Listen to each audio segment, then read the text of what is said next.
Good. I recognize some voices.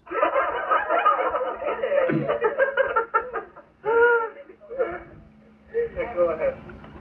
Hello, Dr. Hora. This is Roberta. Can you hear me? Oh, yes. Oh, yes. Dr.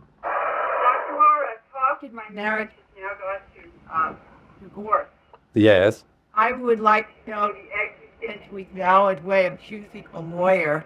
Because people say you better choose a good one. You're in for trouble. Yes. And my first reaction was to call my dear friend's husband, who's a lawyer, who gave me very good consultation. And I didn't shop around. And I'm certain now, because it seems it's an area I know nothing about. Yes. So I would like help in choosing someone who would be advising me. Yes. Well, that's a very difficult question, Roberta. We cannot evaluate the competency of such a man except his character. And we can be aware of integrity and intelligence and love. If there are these qualities in him, then you are pretty safe. Yes, there are. And watch out for PAGL in yourself. Watch out? Well, be aware whether you are in PAGL or whether you are fearful or so. So actually, I feel in PAGL when I'm speaking, and it's very reassuring and yes. spiritual. Well, that sounds very good.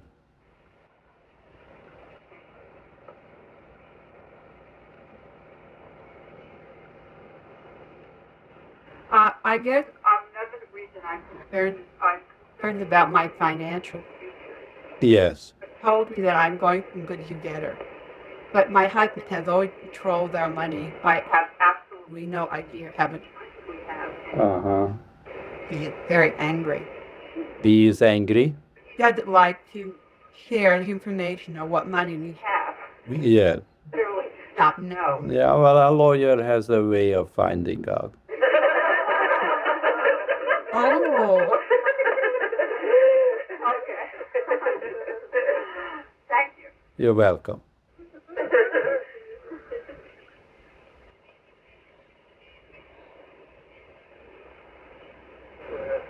Dr. Hora? Yes? This is Linda. Yes, Linda. I feel funny asking the question that the bird talked about the divorce. I just want to ask about my dog.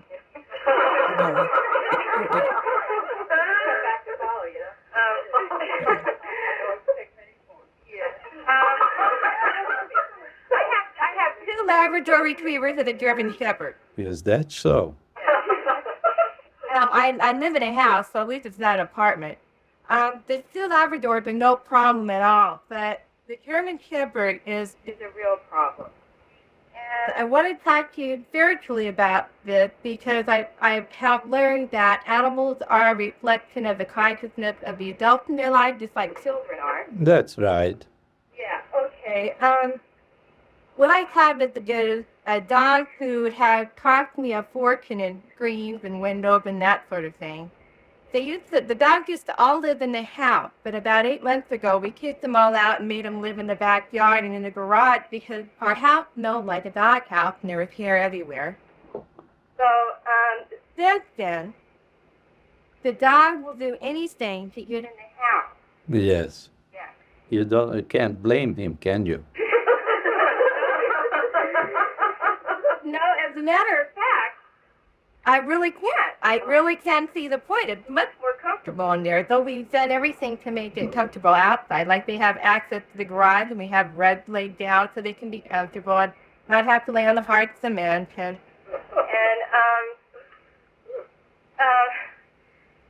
we have a really nice, a very big dog run with bed, and so it could be thought that it's got everything a dog would appear to want, but if you shut the door to keep her in there from ripping the house apart to get in, she ripped her body apart. She ate a tame nuts and really lacerated up her mouth just trying to get out.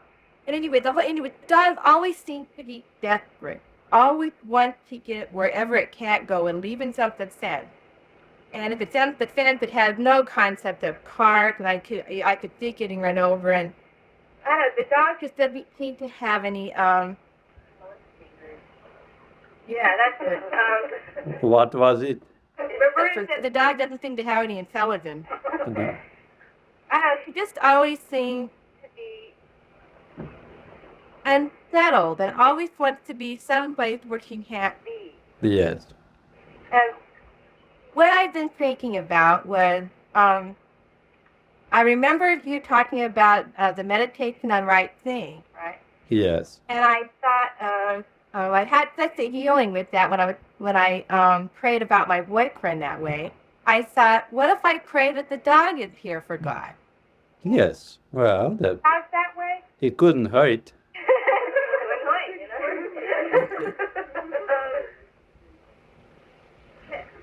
Can I ask? The dog seems to be very willful, Linda. Yeah. Is there somebody willful in the family? At least one. What? At least one.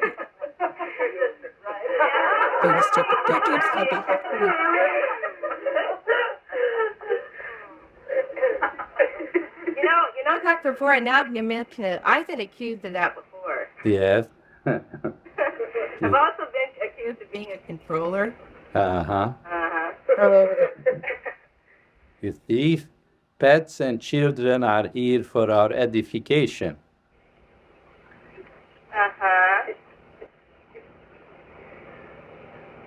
Do you think that the dog is manifesting? Is it possible the dog is manifesting a willfulness that could be in my consciousness? No doubt about it.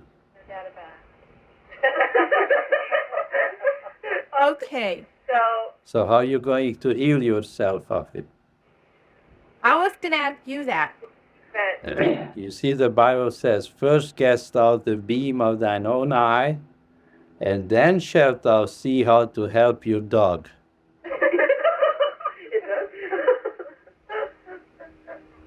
Okay. Well, willfulness seems to be, and it's an idea of I want. yeah, and I have to make things right for me because if I don't, nobody else will. What? Pardon me? What? What did you ask? I said, well, I was just thinking about willfulness. Yes. And I was thinking that, at least for me, it comes to mind that willfulness is I have to do the doing and I have to make things right in my world for me because if I don't, nobody else will. Provided there is no God. Yeah, right. Yeah, I was thinking of the invalid part. Yes, right.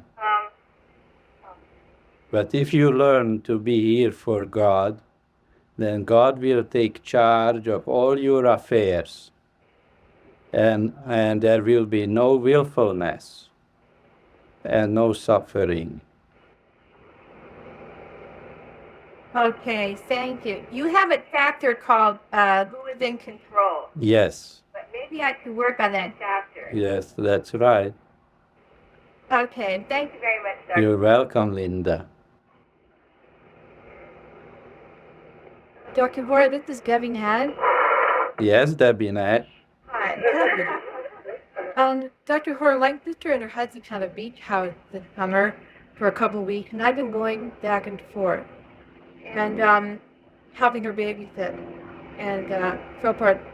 And my brother-in-law has an old army buddy who is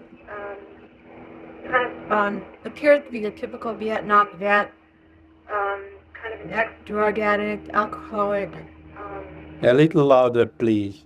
Kind of an ex-Vietnam vet type of guy, ex-drug addict.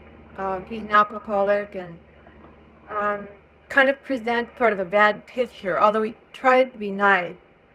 I'm having trouble seeing him as a child of God, and I find some fear in me dealing with him. What business do you have with him?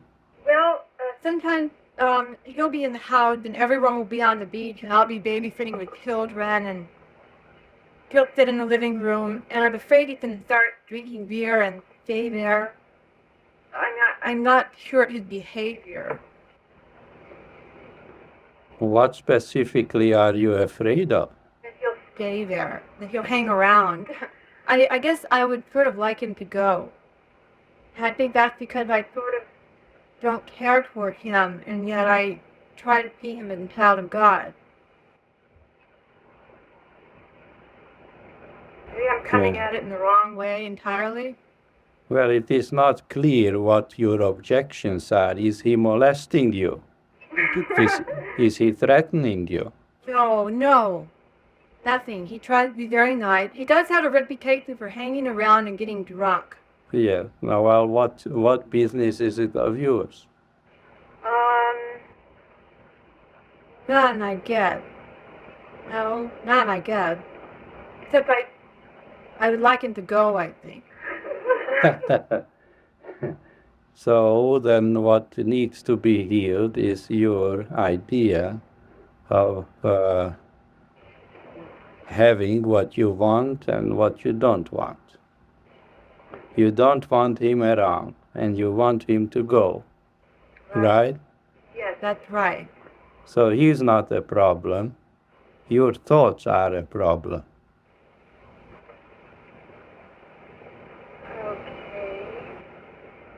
So, Okay.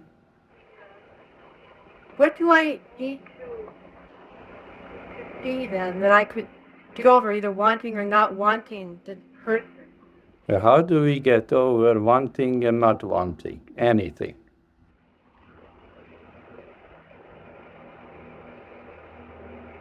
I'm not sure. Can anybody help Debbie Nash? That's right. Who said that? Daddy. Debbie. Yeah, Clausen. Daddy, yeah, Betty Clausen. Betty Clausen, yeah. Now, Debbie, did you understand it? To ask what God wants? Yeah. What does God want? No, harmony. God wants you to be a beneficial presence and a blessing and to manifest His qualities.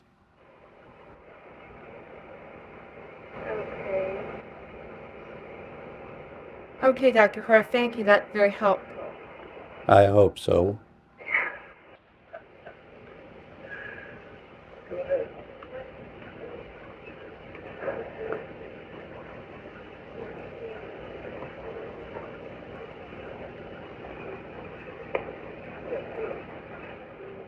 Dr. Hora, Yes?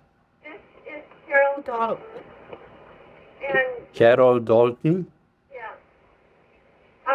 My question is similar to Linda's in that I have a problem in being willful, and I want my house to be nice and clean. I want my children to be well behaved. And it seems like it takes a lot of doing. Could you explain or tell me a better way? And I do have migraine headaches about once a month. Uh-huh. Well, migraine headaches are very often an indication of willfulness, of being headstrong. Yes, I can see that. You sound like a very gentle individual. How can you be so headstrong? Well, Jan has told me that I'm willful in a very nice way.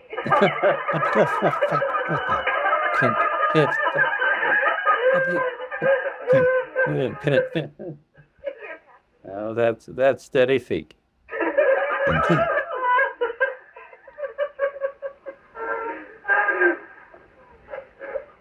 Well, you would be even nicer if you would be healed of willfulness. Yes, how does that come about? Well, what did we say to Debbie Nash? The same way. You have to become interested in and devoted to what God wants. And then you will be healed of willfulness, and your migraine headaches will disappear for good. God wants you to be intelligent and loving. And let Him do everything in your life. God takes charge of your life when you have committed yourself to be here for God. Commit thy ways unto the Lord, and thou shalt be established, and thy house will be spotlessly clean, and the children well behaved. And your migraine headaches will be not even a memory. Okay, thank you. You're welcome.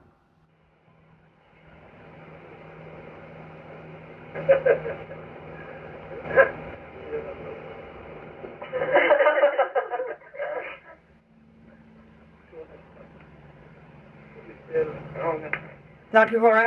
Yes? Marjorie. Hello, Marjorie. I have, it seems like a conflict that I have, and that is that I am interested in meeting a man or having a companion in my life. And it was in the last couple of years, after a couple of workshops and after reading Anne's book, that I realized that for a long time in my life, the last 10 years, I spent not wanting a man or not wanting anybody in my life, thinking that I wanted to get married, but pushing it away in other ways. And now I have come to, I thought I was coming to the point of understanding companionship, and my home seems to manifest this companionship and harmony, but I don't seem to, somehow or other, from my personal parents or something about me that does not manifest it in my experience or whatever, as far as like I don't have any dates, I don't go out, I don't seem to have any opportunities, or I don't see opportunities to meet men or friends, male companions. And I don't understand the conflict very well, because it just doesn't seem to be there. And yet I thought I was clear in seeing companionship. And I was wondering if you can help me see it more clearly, what I'm not seeing well. It is possible that you are afraid of men. Yes, that is possible. I have worked with that too. Yes?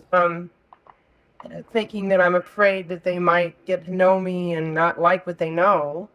But then, I don't know, I just don't understand that very well. Because when I say that out loud, it sounds very foolish to me. Yes.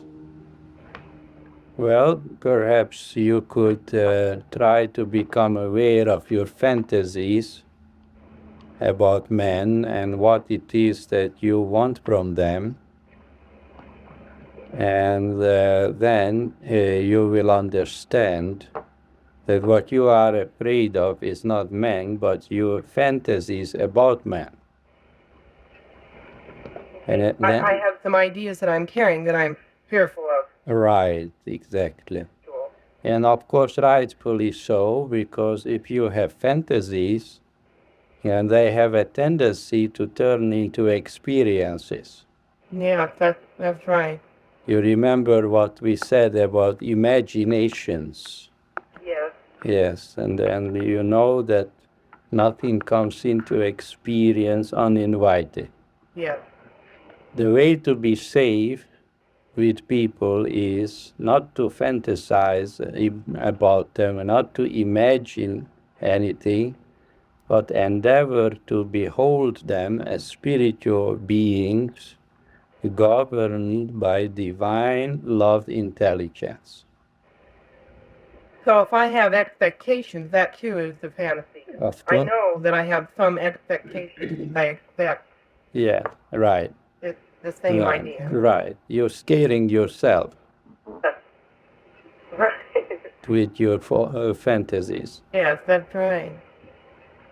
Thank you. You're welcome. Very helpful. Dr. Hora, this is Roberta. Yes, Roberta. A question I have seems to grow out of Marjorie. I discovered recently that I demean in my thoughts those I love. I don't mean either fantasize, but it's there. You demean in your thoughts? Uh, People I'm very close to Yes. who have negative demeaning thoughts about. Yeah. And the thought came to me while you were talking to Marjorie that when we imagine facts about people, Yes.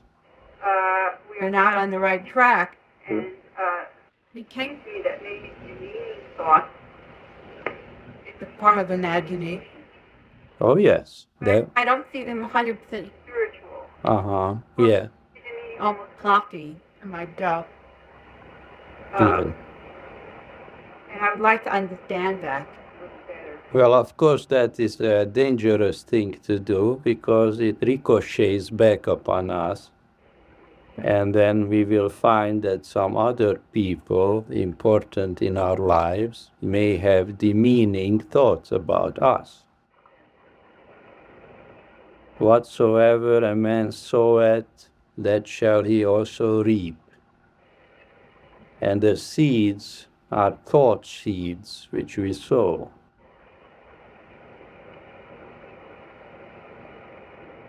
So you have to learn to see God everywhere and in everyone, spiritual qualities.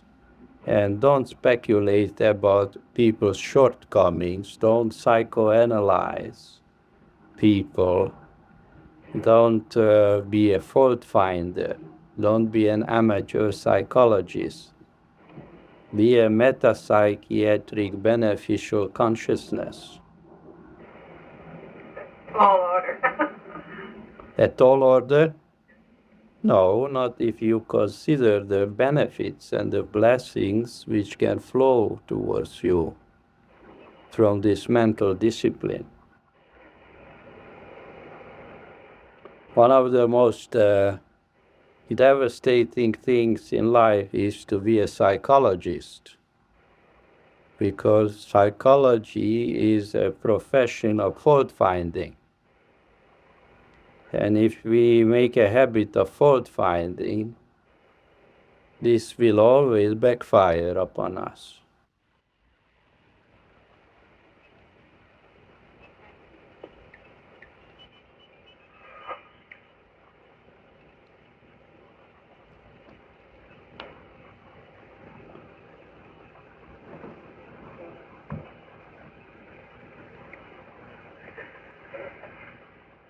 Dr. Hora? Yes. This is Betty. Yes, Betty. Lately, my son has been complaining about being bored. Being bored. Yes. Yeah, who isn't?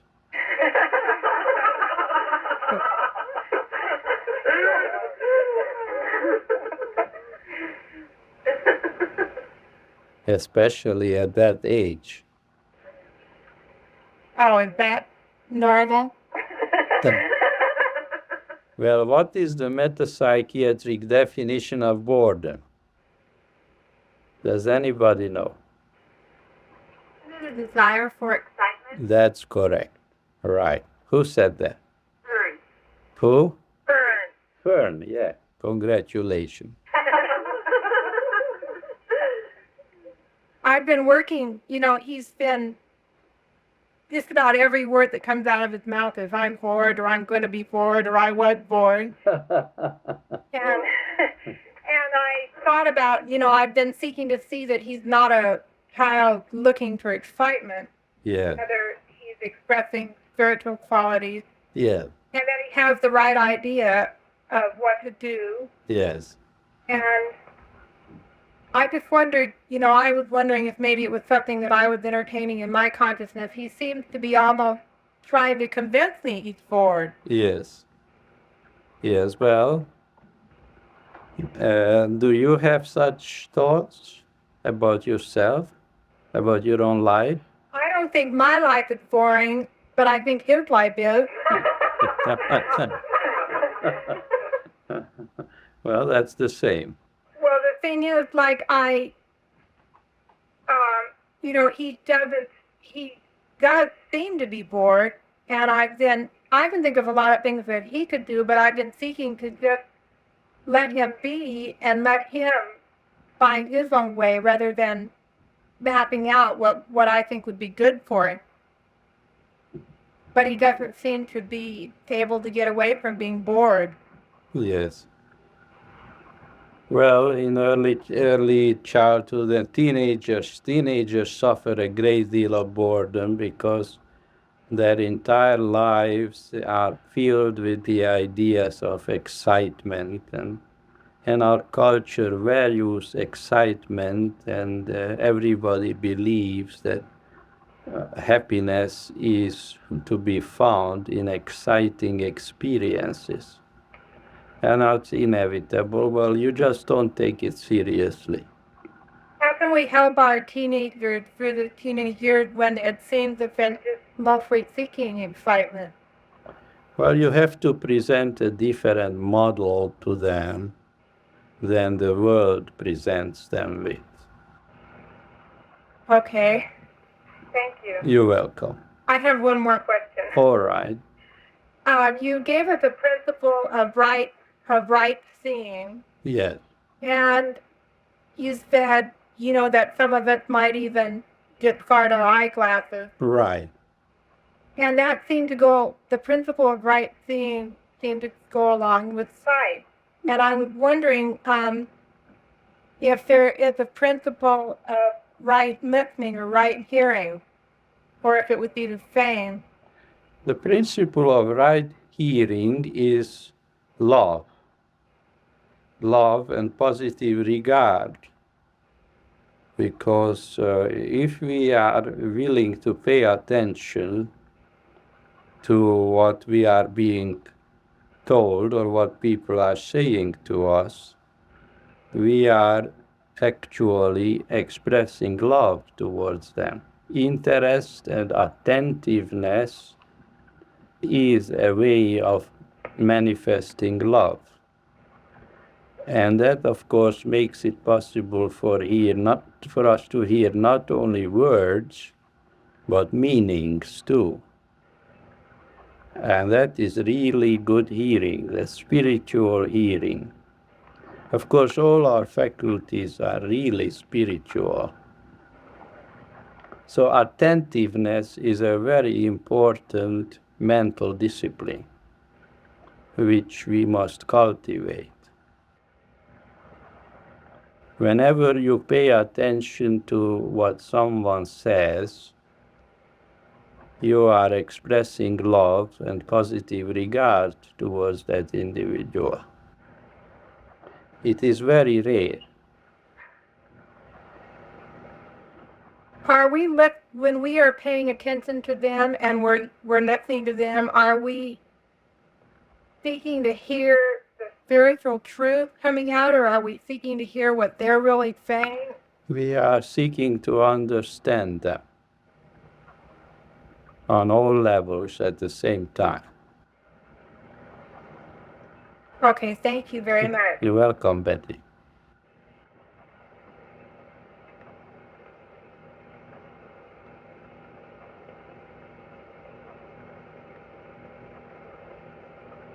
Dr. Hora? Yes? Who? Ilona? Ilona. Yes, Ilona. I have I guess a several phenomena experiences that are kind of slapping me in the face a little bit, and I'd like to understand the meaning. All right. I'll start with I have a tendency, I guess, or not be aggressive in trying new things. For instance, is that I really enjoy cooking and expressing myself creatively via cooking. Yes. But at times when I try something new, like last night, I attempted canning something, putting up some preserves. Yes. I realized that they weren't preserves, but really cloudy syrup. I get really discouraged and I find myself not wanting to do it again. Uh-huh. I've been baking all of our bread for almost a year, and about the first 3 months or so, I was really having terrible failures at the process, and the only reason why I kept it up is because I had a special mix it, so I didn't want to be wasteful and not using the investment. I Yes. find myself being afraid of I guess failing at things. It discourages me. Yes. Another example sometimes is that if I've had a problem with a client and I need to consult Jan, I do it. And when I have seen it a certain way or not seen it, and then Jan is so able to elucidate it, I feel really kind of like I was really I blew it. Like I didn't understand or I should have been able to do it or. Yeah. I don't understand the meaning of that. Well, that's very simple, Ilona. You are inclined to be proud of yourself. And you have a desire to get compliment, whether in the kitchen or in the office. And it is very important to be healed of that, because that will throw a monkey wrench into everything you do. So what do I see specifically? Well, in my first book, there is a chapter about ego gratification and existential fulfillment. Well, you have to find another reason for working, whether in the kitchen or in the office. You do not seek ego gratification anywhere, at any time. There is a much better way to live. What is the better way?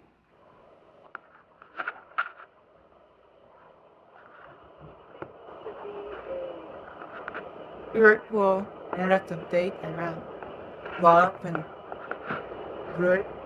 Yes, right, to manifest love intelligence.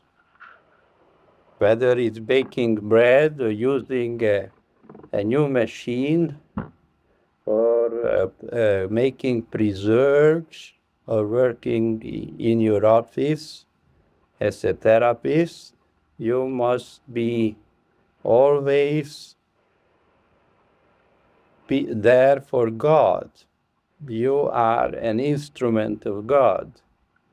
We are not here for ego gratification, strange as it may sound. Most people, unenlightened people, live for ego gratification, and as their primary motivation in life. And that makes one the wrong man. And you know what the Chinese sage said about the wrong man? Ilona, you know that saying? Well, run to reflect my memory. I'll do that gladly. When the wrong man does the right thing, then the right thing works the wrong way. Thought that was the way you meant. So, if we seek ego gratification from our work, then we will botch it up. We must guard against it assiduously. You just be here for God, and you will find a different kind of fulfillment and satisfaction in your life and in your work. You're welcome. Moderate fulfilling up in the existential fulfillment. You don't get anything out of it. The greatest sense of fulfillment comes from an increasing awareness that God is our life. And God is the power which underlies our existence. And that all things are made by him. And without him, nothing is made that seems to be made. We are in awe of this infinite, intelligent, loving power taking charge of all our affairs. And in amazement, we realize how harmonious everything is in our life and how fruitful and blessed. And this kind of awareness is existential fulfillment. Because we discover that we are nothing but an individual awareness, an individual unit of spiritual awareness.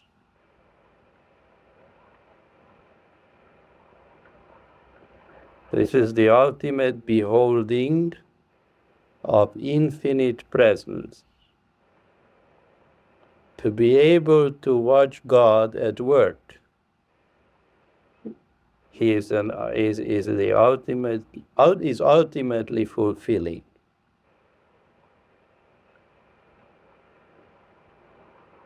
I think it is an individual fulfillment. Yes, Not something that doesn't affect us. We see clearly our involvement with it. that's right. But not on any of the ego confirmatory level. That's right. You see, when you work in the kitchen and make preserves and bread, and it comes out beautiful, and it's wonderful, and you realize that there are two possibilities. Either was just good luck, or a higher intelligence must have been active in that project. And there is no such thing as luck. Therefore, the higher intelligence is operating in our life, and that is ultimately satisfying. So we become aware that we are part of a larger process. That's right. That's right. Actually, that extends us. Of course, into infinity.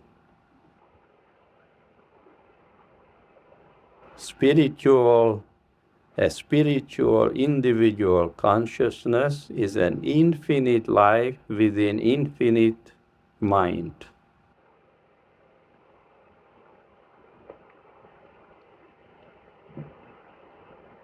How puny ego gratification is in comparison with that, isn't it? Yeah, yeah. It is going hard for something momentarily, but temporarily. Yeah, it always leaves an unpleasant aftertaste, ego gratification. Jesus spoke of it as drinking the water and thirsting again. Drinking the water from the well and thirsting again and again. But then he said, if you drink of the water of life which I give you, you will never thirst. There he has juxtaposed two possibilities. One was ego gratification, and the other was existential fulfillment.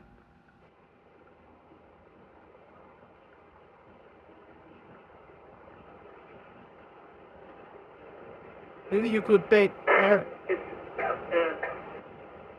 the individual fulfillment of our existential purpose. That's very well put, Jan. Very well put. Exactly.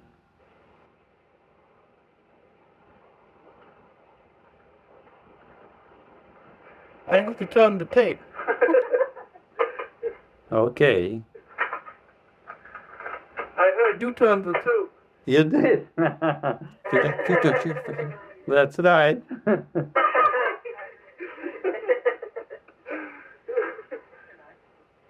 Go ahead.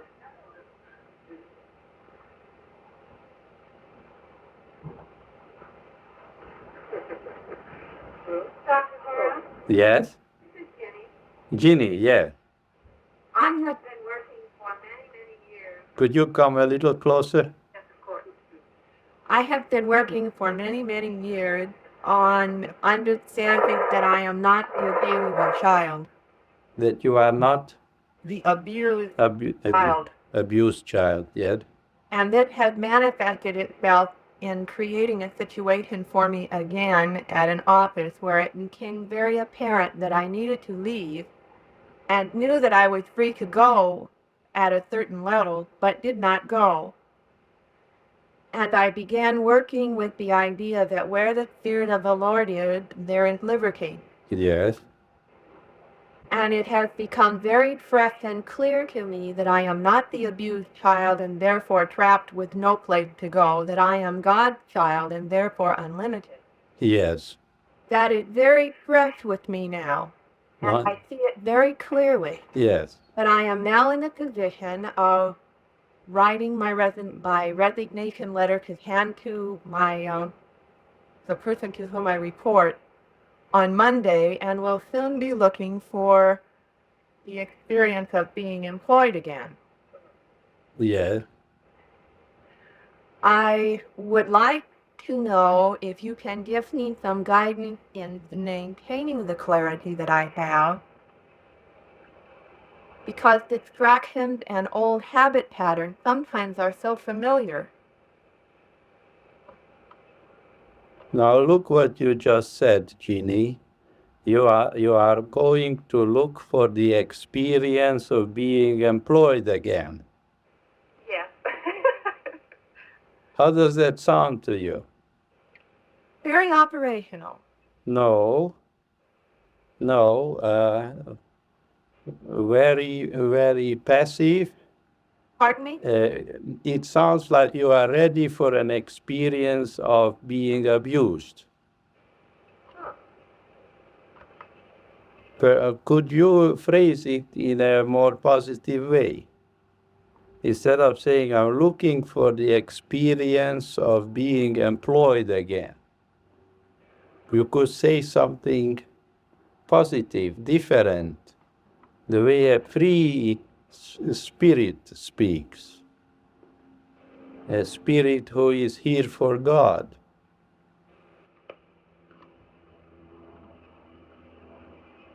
Would you like me to rephrase it for you? Yes, but I've reached the blank spot. Yeah. Wouldn't it be better if you would be looking for higher forms of usefulness? Yes, I was thinking of right usefulness. Right. Instead of for an experience of being employed, which is a synonymous with saying I'm looking forward to the experience of being a slave. That's very funny. Someone handed me a sheet of paper that was a sign for my desk the other day that says, "Lanes can't be fired; they have to be sold." You see? I wondered why I recognized it. So your thinking has to be straightened out on its core, and you must see yourself as an instrument of God designed for use to be useful as a beneficial presence in the world, who can be a blessing wherever she finds work, and you are not looking for any experience but opportunities to manifest omni-active love intelligence in worthwhile activity. When you spoke to Roberta about the choosing of a lawyer, you spoke to her that she could only choose her lawyer through seeing his character. Yeah. Does that directly translate to going through the interview process? I will be able to recognize where I can be rightly useful by the character of the people I am with?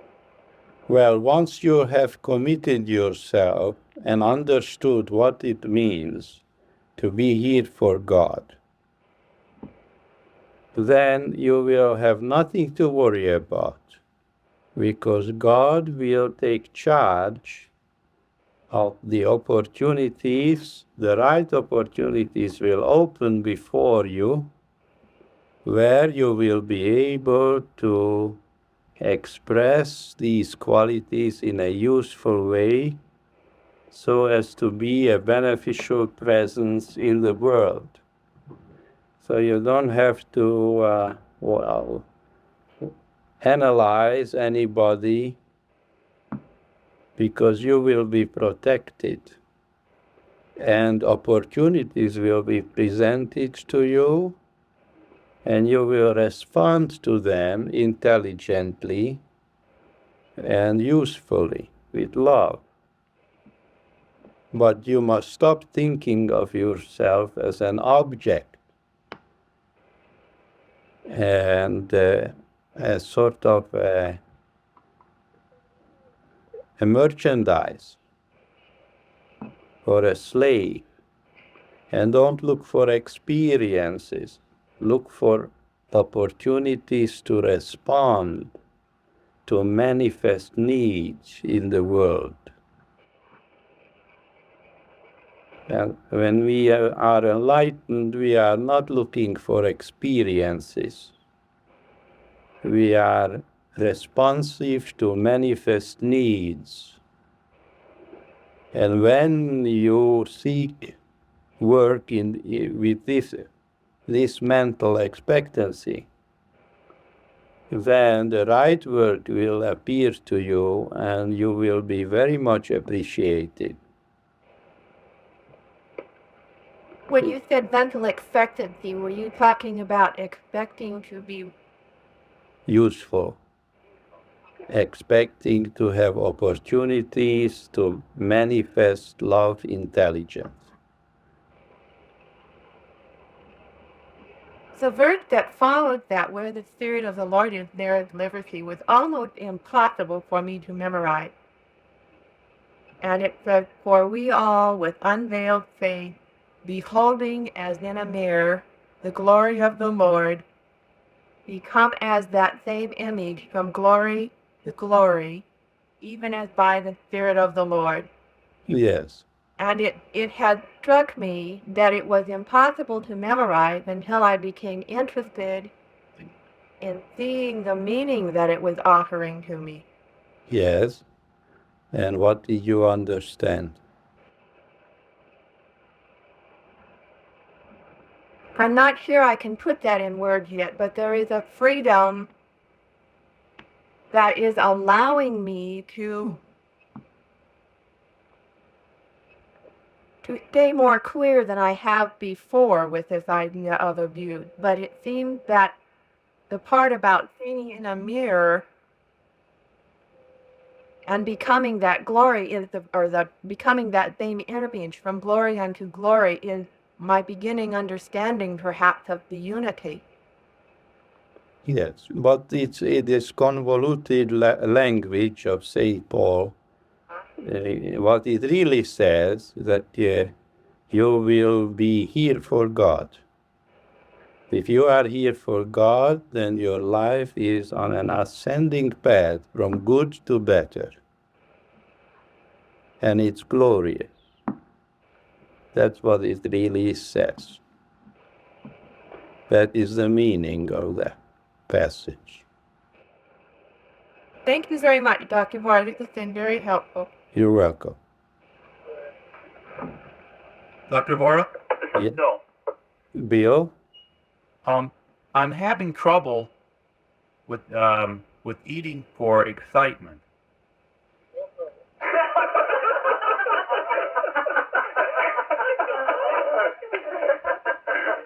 Jan says that's no trouble. And I've heard you speak about eating for nourishment instead of excitement. Yeah. And I don't think I've ever done that.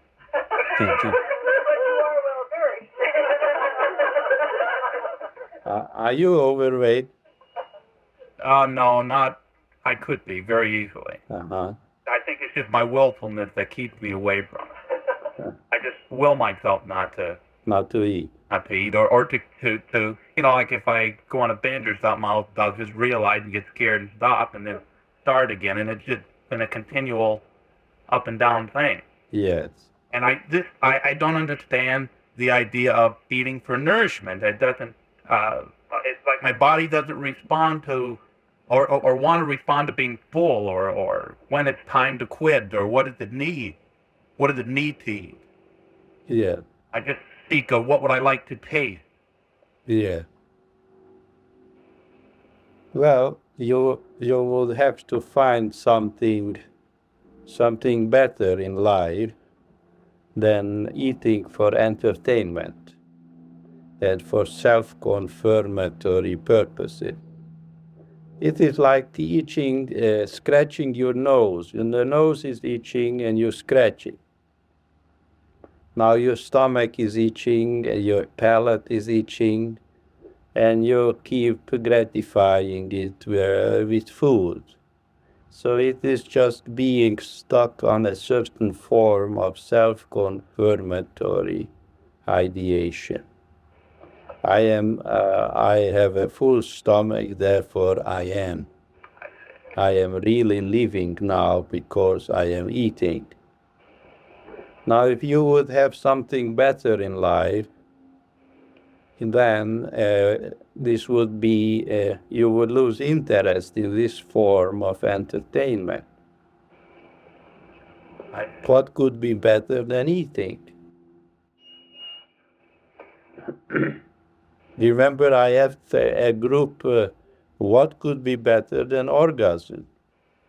And somebody says 2.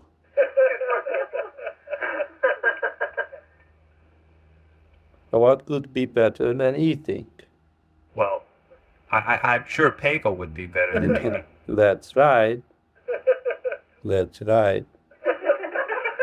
How about 2 PAGLs? That's helpful. Yeah, you just work on that, Bill. Thank you very much. Yes. Bill wrote that article on the birds in the newsletter. On what? On the birds Bird? in the newsletter. Yes. We observed the birds in their patio. Yes. Yes, right. I think Marjorie wrote it, no? Oh, that's Bill. Bill wrote it, yeah. Yes, right. I liked it very much. Dr. Hora? Yes. Harold? Carol, yes. We have our business in Los Angeles. Yes. Is there a meaning to people walking in off the street and going upstairs and taking money out of our safe? Just like that? Yes, we do. You should have known that when you can just walk in. I was in the other room and I wasn't there when it happened, and so I came back and our safe had been open. I don't think I locked it to go meal the meal, and then I came back to get something out because I was working. But I had gone in the other room and then noticed that Kate said 2 cash boxes around the corner and then closed the door and take the money out and then go down the stairs again, and nobody sees them. This is about 4:30 in the afternoon, and there must be a meaning there with some kind. How many times did this happen? 2 times. 2 times? Twice, right? Yes, and then someone came the following week to do the same thing, but we were all in the office. Yes. And the fellow downstairs called up on the intercom and said, "This man doesn't look like he were asking for anything but money." So they come and then they ask for a job. They'll say, "I'm looking for a job," and I said, "We don't have any." But it was very helpful to be warned ahead of time because then we didn't. The fear wasn't there so much, but all the fellows came from upstairs sort of gave us moral support. But there's something behind this. This is there. Then of course this man left. Yes. Are you talking of theft or of robbery? Yeah. Theft. Well, as you know, everything has a meaning. Yeah. And nothing comes into experience uninvited. What is the difference between theft and robbery? Well, there is a qualitative difference. Robbery involves interaction. direct interaction, and sometimes violence or threat of violence, whereas stealing is a stealthy way of being deprived of some property. So there isn't any interaction here. I'm out of the room when this was going on. Yeah. But you speak of it in a very strange way. One imagines that everything is open there and nobody pays attention, and anybody can walk in, and the safe is open. It's not difficult to open it, and you just help yourself to some money. I don't expect it, I guess. You don't expect it, or you set it up. How do I set it up? By Be- not being more careful? Well, perhaps you have a need to be a victim of theft. What That- is the meaning of being a victim for theft? What would be the meaning of having a desire to be a victim of theft? Self-confirmatory? Well, that's for sure. Dr. Hora, Yes. could it be some idea about thoughts about the place of work or your job there? Maybe about being vulnerable in that particular job or place? I cannot hear you very well, Carol. It's Fern. Fern, yes. What are you saying? I was wondering if it could be a thought about being vulnerable Vulnerable? at what place of work What or in a particular location. Then that might manifest itself in being careless or becoming vulnerable to theft. Well, there is no issue of vulnerability here. This sounds very much like an unconscious desire to be a victim of theft. And that must have a meaning. What, Carol, what are you doing after this happened? What is your reaction?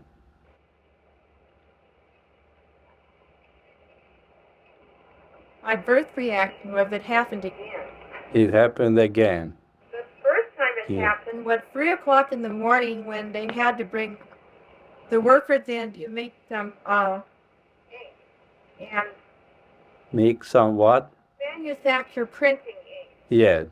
So they had to bring someone in about 3 in the morning to make ink so that it could be ready for the print shop for early morning or something. Needed ink in the middle of the night. So we locked the doors and we had the security, but my husband had forgotten to lock the door after the men started working, so someone right off the street walked in. He thought that I had left the safe door open then because I had gone to bed. We sleep there at night. Yes. And I had gone to bed not thinking the doors were going to be open. Yes. Yes. Well, I would recommend, Carol, that you examine your secret thoughts and see whether or not there is an unconscious desire to be a victim of theft. Are you Catholic, Carol? Your background, is it? No. I was raised Princess Science. Yes. Well, The father was a practitioner. no, this is very interesting. But there are people who have a desire to be victims of various experiences, and in your case, it is almost like you are asking for it. Yeah, I'll think about that. Yes, Thank you. you're welcome. Well, we have come to the end of the hour, Dr. Hora. Yes, Jan, Thank you very much. We enjoyed it very much here. you're welcome. Goodbye, everybody.